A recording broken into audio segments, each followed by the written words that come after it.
उपसभाध्यक्ष महोदय, केंद्र सरकार ने पहली बार यह साहस भरा कदम उठाने का निश्चय किया है कि रेलवे लाइन को उखाड़ने या तोड़फोड़ करने वालों को मृत्युदंड दिया जाए।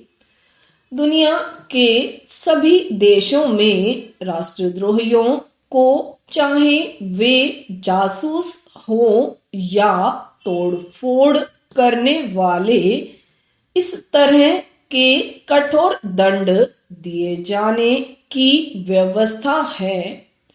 सरकार ने इस आशा से कि लोगों में सार्वजनिक संपत्ति की रक्षा करने की भावना जागेगी, इस तरह की कानूनी व्यवस्था से बचने की कोशिश की। एक कारण यह भी रहा कि मृत्युदंड समाप्त करने के पक्ष में जैसी जनभावना है, केंद्र सरकार ने उसका भी आदर करना उचित समझा। यही वजह थी कि 7 साल पूर्व जब भारतीय रेलवे कानून में संशोधन किया गया, तब 3 से 7 साल तक की कठोर कैद की ही व्यवस्था की गई।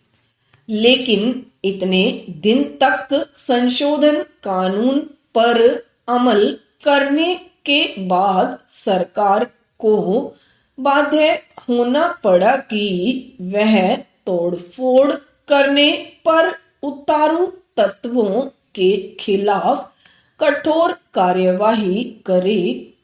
सीमाओं की रक्षा करने वाले जवानों को ले जाने वाली ट्रेनों में भी तोड़फोड़ की घटनाएं होने के बाद तो सरकार के लिए और भी आवश्यक हो गया कि वह शीघ्र इस दिशा में कोई कदम उठाए।